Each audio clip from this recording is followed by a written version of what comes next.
Okay, ladies and gentlemen, sorry to have kept you waiting. It's now time to move on to our first session of the day. それでは皆様大変長らくお待たせいたしました。本日の最初のセッションに参りたいと思います。The Supreme Entertainment Kabuki Passed Down to the Future 未来に受け継がれる至高のエンタメ歌舞伎と、題したセッションです。早速ですけれどもパネリストの皆様をお迎えしたいと思います。So let's now welcome our panelists to the stage. First, Atsumi and Sakai partner Bonnie Dixon. 皆様拍手でお迎えください。The Immersive Kind Studio founder and artistic director, Kadine James. There we are. Okay, if you would, once again, another round of applause. And Waseda University Theater Museum visiting researcher, Mr. Petr Holy. All right. では皆様、改めて大きな拍手お願いします。よろしくお願いします。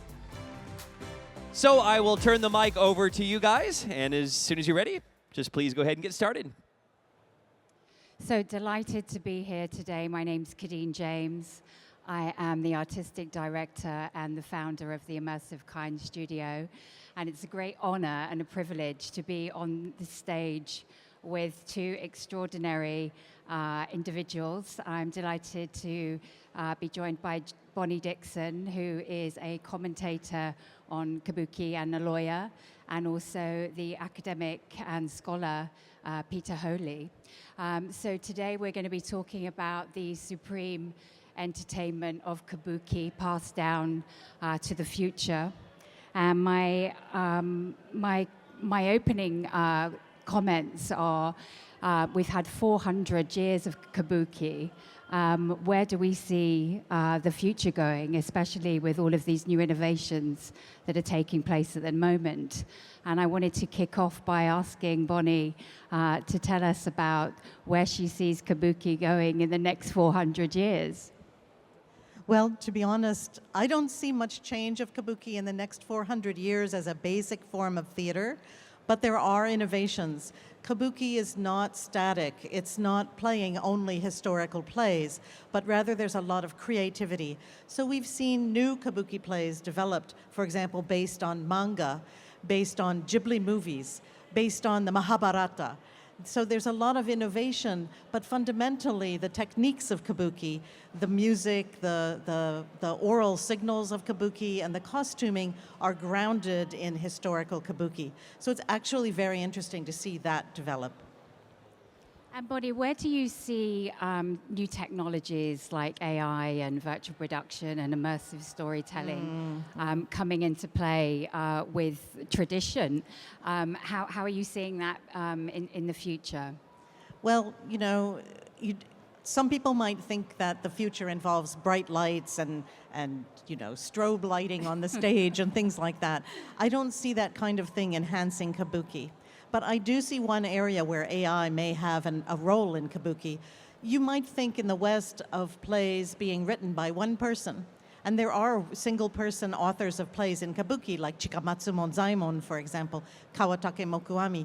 But historically, Kabuki plays and bunraku puppet plays often were written by teams of writers. So I can imagine the future of Kabuki involving teams of writers, one of whom is an AI participant in writing a play. This I can see. And Bonnie, I'm really curious to know in terms of set design and wardrobe and costumes, and where you see AI and innovation being included in the archives of all of that rich history of Kabuki, and ways that we might be able to tell the stories of those costumes and the actors with new and emerging tools. Right, we were talking about this yesterday. Japanese language is to some extent still a barrier for AI absorbing information.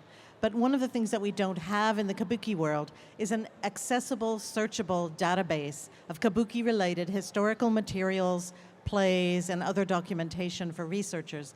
It's still, and also for the actors, by the way. They need to research how was a play performed a few hundred years ago, and the information is here and there throughout the country. It's not an accessible database. So I would love to see an accessible database created of these materials, which doesn't exist now at all. I agree, and I think that would be something that would be really interesting to look at and research. And I know that we've had a quite in-depth conversation about this, and I feel that there's definitely something that could be done in terms of researching that. I want to bring Petr in now. Petr, tell me, you've spent most of your career researching the tradition and the art of Kabuki. Where are you seeing the most transformative innovation taking place at the moment? Oh, sorry. As we have spoken yesterday, Yes. the most distinctive part of Kabuki theater is some Baroque point, and I'd like to speak about that because, in Europe from 17th or 18th centuries, we had a so-called Baroque times or Baroque period, and even theater and opera were in Baroque terms. And, in Japan, the first who mentioned Kabuki to be Baroque was Professor Toshio Kawatake, who mentioned that character of Kabuki theater is Baroque, and Baroque art flourished from the early 17th century until the 1750s in Europe. And the Baroque style use contrast, movement, exuberant detail, deep color, grandeur, and surprise to achieve a sense of awe. And we can find all of this, or rather, it is precisely the Kabuki theater that has preserved all of this to this day. Because Baroque theater is dead now, but in Kabuki we can see so many things from Baroque, and we have spoke about it with Bonnie and with you yesterday. For example, when Nikki Danjo appears, Nikki Danjo is very famous, how do you say, Tojo Jinbutsu? The ultimate bad guy in Kabuki. Yes. Bad guy in Kabuki, which is staged just this month in Kabukiza, and it's Baroque, because even Baroque theater used so-called seri. What's the word in English for seri? A lift. A lift, yeah. It was just common to Kabuki theater and the theater in the Europe. And for example, the second man who spoke a lot about Kabuki was a famous playwright and artist, dramatist Jean Cocteau. He was French, and he saw Kabuki performance in 1936. Yeah, and he sought Shunkyo Kagami-jishi. It's just, in English we can say lion dance. And he said, because he saw Kikugoro the Sixth, Onoe Kikugoro the Sixth, so a grandfather of Kikugoro the Eighth, yeah. And he said that Kabuki is so-called priestly, or it's a priestly theater. And as I've heard, we will have a Kabuki performance here today, and it's Shakkyo. It was taken from No Theater, but it's very similar to Shunkyo Kagami-jishi. So, Kabuki is called to be a very traditional form of arts, but it's still alive. Yeah. Very much so. And where do you see the tradition of Kabuki moving forwards in the future, for future generations to be able to experience the art of Kabuki and the cultural connections around the world? Yeah. Can you expand on that? Oh, yeah. I think, Kabuki is alive even now. So, it's a question. We have already spoken about this. It's a question in which form Kabuki will, transform all of these new form of new technologies. Maybe Speak for a moment about Cho Kabuki. Oh, yeah. Explain to them about Cho. Oh yeah, and maybe some of you know actor named Nakamura Shido, and Nakamura Shido just started with so-called Cho Kabuki, or let's say Extreme Kabuki. extreme Kabuki. Yeah, it's our word. What is extreme kabuki? So it's just very traditional Kabuki, but using the newest form of technology, let's say AI and so-called, the collaboration with, for example, Hatsune Miku, with Hatsune Miku-san. And so both of them, I mean Nakamura Shido and Hatsune Miku, are on the stage. But Hatsune Miku is a kind of manga anime character, not a real person. Yes, no real, just a picture or, just image.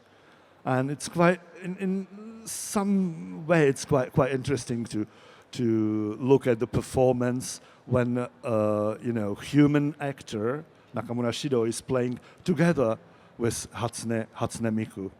Just, And you think that we're going to see more of that sort of storytelling in the future with AI and digital characters? Yeah, definitely, being brought yes. into performance? I think so, because, Kabuki is a very traditional word, but we are living in 21st century, and, to, how do you say in English, to have so many young visitors, or I mean, young people. Young people to come to see Kabuki. Maybe some kind it's to need to use new technologies. Maybe, yeah. But when we speak of the virtual characters, the anime characters, the real key of Kabuki is the actor families. It's not like Broadway. You don't come to an audition to be in a Kabuki play. Oh, yes. You are born to Kabuki. So it's father to son to son. So you might see on stage a brother and a brother playing lovers, or a father and son on stage. Or yesterday we saw uncle and nephew on stage. Yeah. So this is the key. So if there is ever a digitally generated actor, performer in Kabuki, my thought is this will not become a major role. Yeah, sure. The key of Kabuki will always be the human families, and it's the families that carry it into the future. For the fans, it's the families that we go to see. We saw that guy's father 20 years ago. We can compare the performance of the son against the performance of the father. So these avatar actors will join them, but will never be the core of Kabuki. And Kabuki will never disappear into a virtual world as long as the families are still performing. And in some way, the word kabuki, it comes from verb kabuku, which originally means to slant, or to do things just different. To be outrageous. To be outrageous, yeah. To deviate from the normal path, And it's a way which kabuki is performing in these days too.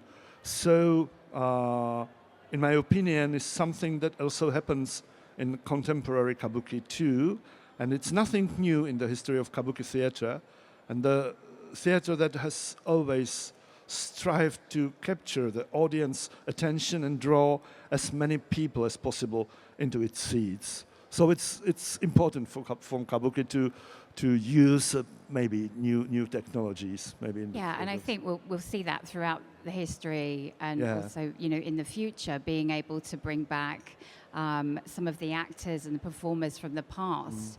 I've been working on a number of productions internationally where we've used motion capture technology and artificial intelligence. Another example is at Cannes, where they've just debuted the world's first AI film festival. Do you see a future where there'll be an AI Kabuki movie festival, Bonnie? I like this idea to bring back to life Time on the Fifth, or someone from an earlier era. It's possible. We have tons and tons of films of some of these actors, however, which we can actually see the human actor. So I'm not sure, how would you bring back to life an actor from the 1800s or the 1700s. I think that we're seeing all of this innovation taking place right now with artificial intelligence and machine learning. I'd also reference the Abba Voyage production where we've seen the band transform into 25-year-old versions of themselves to perform in front of global audiences all over the world. Yeah. And thinking about their IP and their legacy and ways that new and future audiences will be able to connect in this way through AI, through virtual production,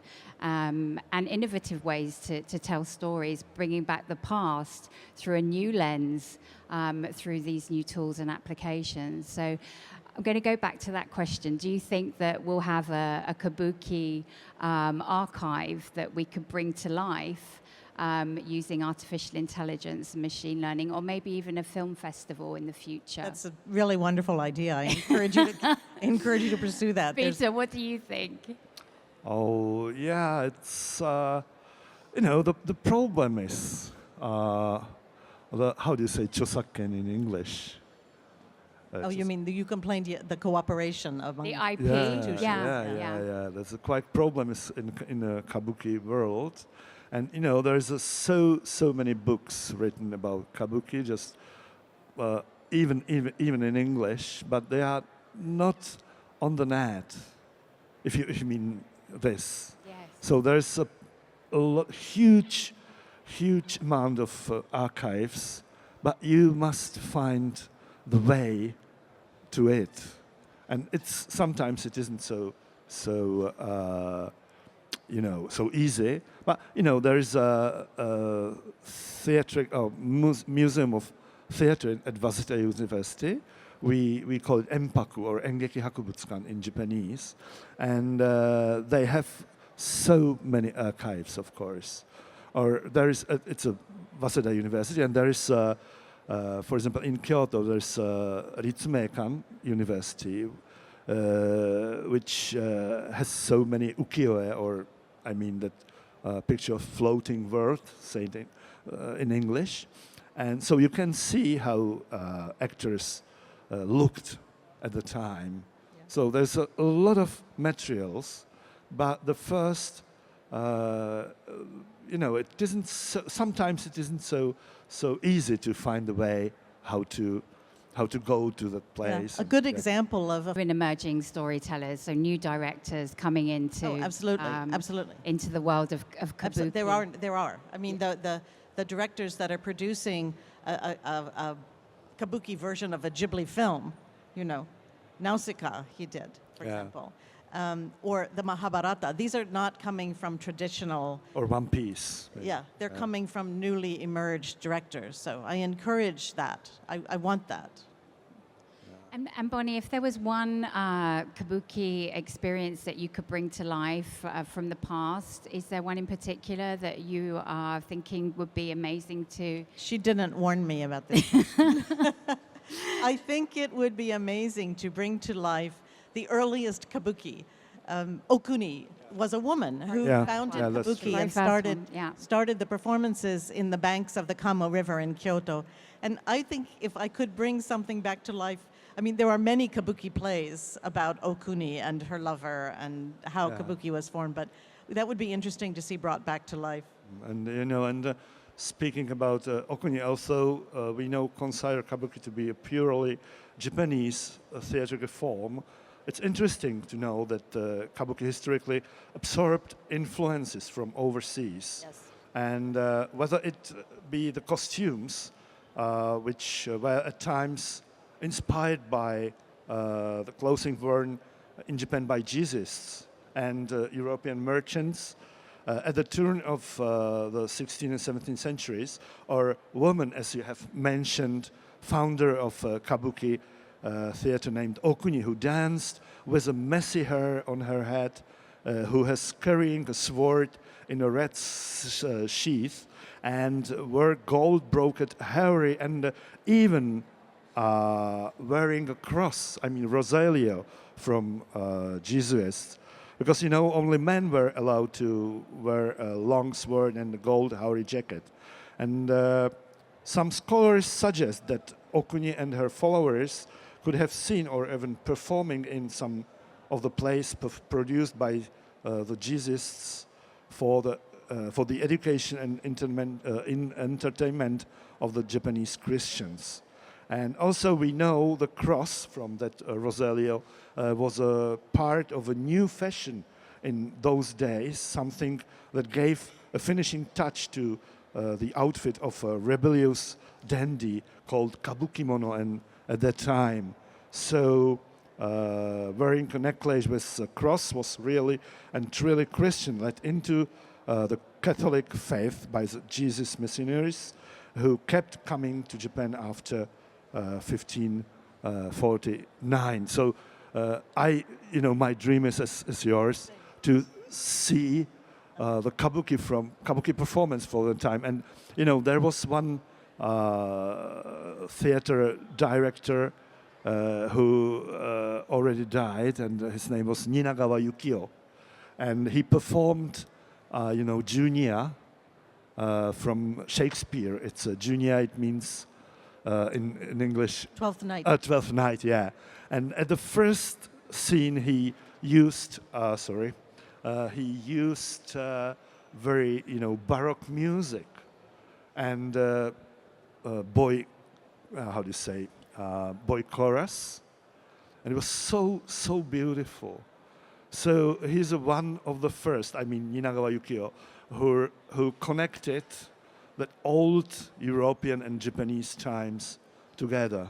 Right. And But, Twelfth Night and other innovations originally were not very well received by the Kabuki audience. Oh. There was a movement about 40 years ago called Super Kabuki. Oh, yes, by And- Ennosuke III. Yes, Yeah. and the Super Kabuki were extremely long, almost day-long plays, which is very traditional, actually. In the old days, people would go to the theater and stay all day to see a play that would be 9 hours long. And Super Kabuki not only took old themes to perform in modern ways, but tried to revive that old style of going to the theater and seeing something very, very long. And it was hated at the time when it started, Yeah, but that's now true. it's become rather standard. Yeah, that's true. Yeah. Even my colleagues, I can't say the name, but my senpai, just was a little bit disappointed with Super Kabuki at that time, and it was, for example, in my case, and maybe in yours too, I don't know, the Ennosuke the third is the man who I owe that I just devoted myself to Kabuki research, because when I was 16 or 17, I saw Sandaime Ennosuke or Ennosuke the Third play. It's Yoshitsune and 1,000 of Sakura, Yoshitsune Senbon Sakura. And it was on videotape, and I was, as I have told you, I was 16 or 17, just boy, and I was astonished by the power, by costumes, by so-called Kabuki beauty. But the main thing with Ennosuke the Third was quick changes, magical things that he did, like he would disappear into the floor and come out from the ceiling a few seconds later. Yeah, 3 seconds. Yeah, Kabuki is fundamentally like a circus. You have acrobats performing flips, you have people making quick change of costume, you have people going in one door and coming out another door. Yeah. So at the time when this was done, it was the same as when we saw Star Wars for the first time. It was special effects. The audience says, wow, how did they do that? And wow, how did they do that is still an aspect of Kabuki, and something that if you layer AI or other technologies or features onto it, you still want to get the same reaction from the audience. Wow, how did they do that? And I just feel that the humans do such wonderful things in Kabuki. How can AI do better than that? I don't know. I think that's a really good point, and we could talk about this a lot. And I've been working a lot in virtual production and doing a lot with digital fashion and doing a lot with AI and, producing a number of experiences. And I really see a future where Kabuki sits with all of these new tools and innovations. And I think throughout the history of Kabuki, it's always been about innovation and telling stories. And I think the technology will enable that and expand on that. The other question that I had was on the wardrobe and the costumes and the digitization of those pieces. Some of the production videos that we're running in the background were from Metaverse Fashion Week or for AI Fashion Weeks, where we've digitized costumes. We've also taken those costumes into video games like Fortnite and Roblox. And is there an opportunity here that we're missing out on in terms of others being able to wear those costumes, wear the wigs and the makeup?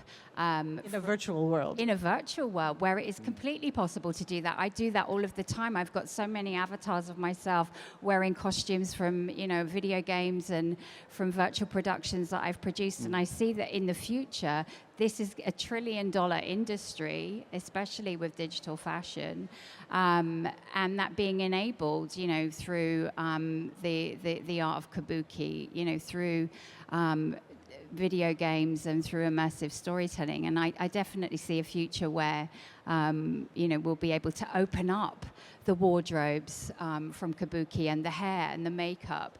And that's something that I think could be incredibly enriching for fans like myself and like you, super fans, that would have those opportunities through these new ways to connect.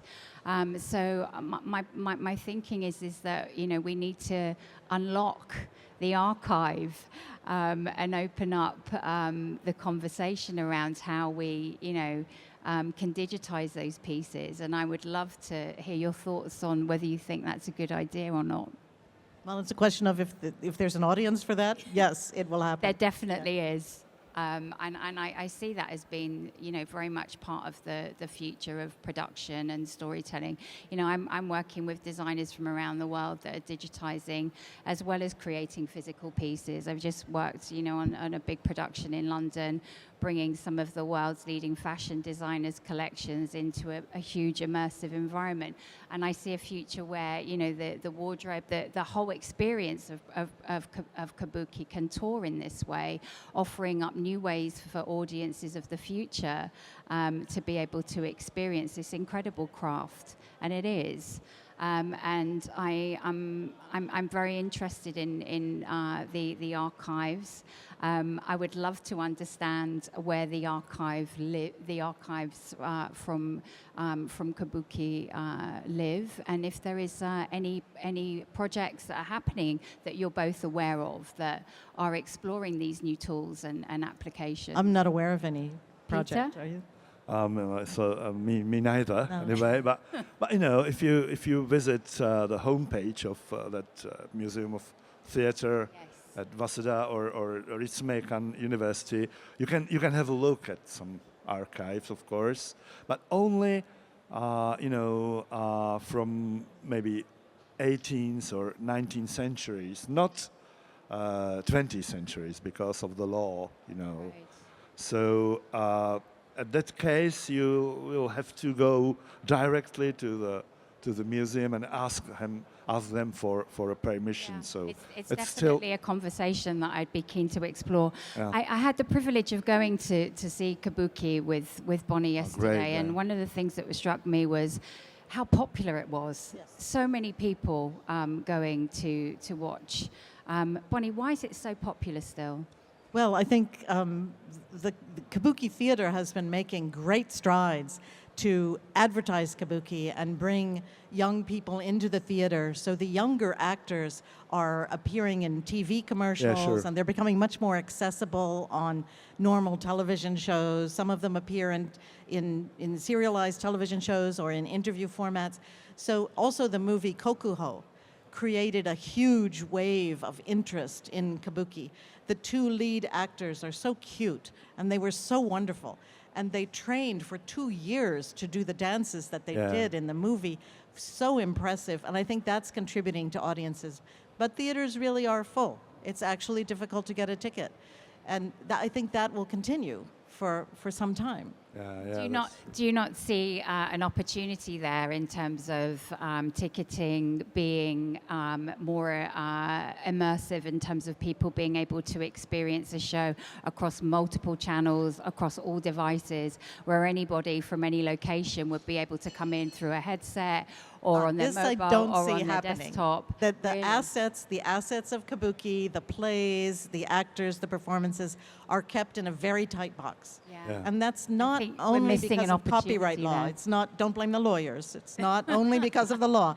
It's a very closed environment. And so I think, they talk a lot about sumo in the same way. They want sumo to be available around the world. But sumo refuses to stream, even in Japan. And yet, tickets sell out in 5 minutes when they're available on the web. Nobody can get a ticket to go to sumo, and yet they won't stream it. Which brings me to new formats. So, we're seeing a lot going on in terms of new formats, whether that's, on YouTube, whether that's TikTok, social media platforms, young people digesting their content, in these really quick sort of production experiences that they're watching. Now, what are your thoughts on that in terms of new audiences being able to connect on these new formats and new ways of Audiences are demanding this. Yeah, there is a Exactly. groundswell Yeah. of We're movement. seeing that happening a lot, right? Peter, what are your thoughts? Real Kabuki is the best. Yeah, And- always. And, we have a illuminated Kabuki show flight and visuals just after our talk here. And we will have a privilege to see a Tennojiya, which is a so-called Yago of Nakamura Takanosuke-jo. And he's a real actor. And to tell the truth, I thought he's still in Europe because he was traveling around Europe, France, and Germany. And, I'm very big fan of him. And So you fear that we have a jet-lagged performer today? Is that yeah, what you- no, there's no jet lag for Kabuki actors because they are professionals, of course. Yeah, so, yeah, you will see what I mean. 'Cause, He's one of the young, popular ones young, that's bringing popular, audiences and, into the theater. And his performance of so-called shakkyo, which is lion, let's say something like lion dance, will be just surrounded by lights and visuals. So it's a very new form of Kabuki theater, I think. So, yeah, it wasn't answered. I'm to excited. maybe. I'm excited to see it. I think I'm conscious of time. I want to think about wrapping up with some final remarks, and I'm going to go to you, Bonnie. Next 400 years of Kabuki, what does it look like? Oh, I hope it's not much different than what it is now. Yeah, I think so. Yeah. Are you going to expand on that, Peter? Do you think we're going to see more innovation? We're going to see of We'll course. definitely see more innovation. We will definitely will. I think. Yeah, as a Hatsune Miku, I think there will be new characters from the manga world. We have a Rupan Sansei, Lupin, in Kabuki world. So Kabuki is, it's taking so many things from abroad, from other cultures, even from manga, from literature. So it's open theater. And how can it be experienced around the world?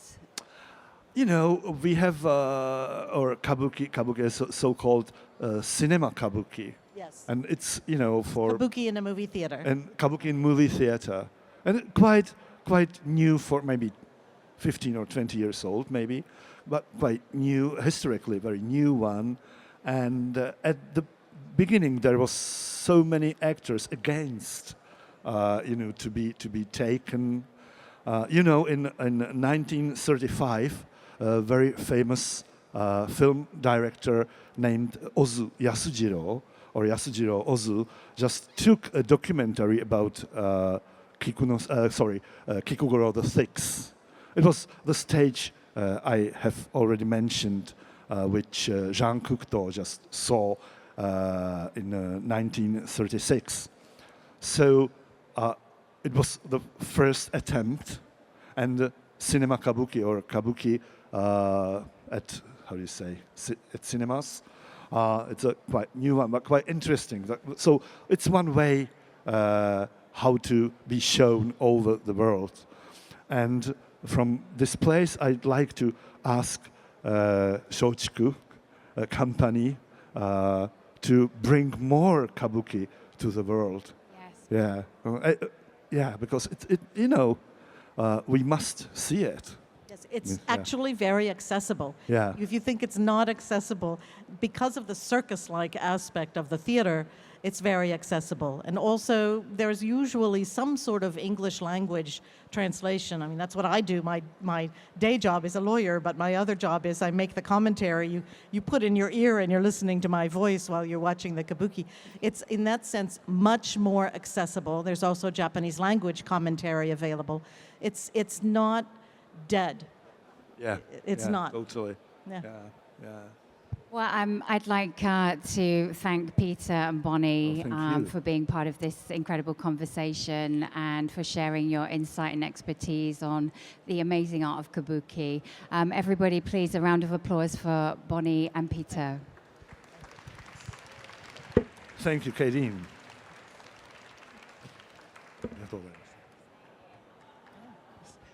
All right, ladies and gentlemen, once again, thank you for attending this session, the Supreme Entertainment Kabuki, passed down to the future. Ladies and gentlemen, another round of applause for our panelists, Bonnie Dixon, Kadine James, and Peter Holy. Thank you very much. ありがとうございました. So just to let you know, here in just a moment, here on this stage, in just a few moments, we're actually now going to have a live Kabuki performance. We need just a moment to change up the set, so please stay in your seats. It'll only take a moment. Don't go anywhere. If you absolutely have to go, please be sure and come back right away. この後ですね、まもなくこちらのステージで生で歌舞伎の、演奏というですか、この歌舞伎の、ご披露をいただけるということなので、ぜひ皆様ご着席のままで少々、お待ちいただければと思います。So while we're waiting, as I mentioned, we'll just take just a moment. We'd also appreciate if you could access the QR code. Should be popping up on the, there it is right there on the screen, and kindly complete our survey if you would. Just take just a moment. Probably do that while you're waiting.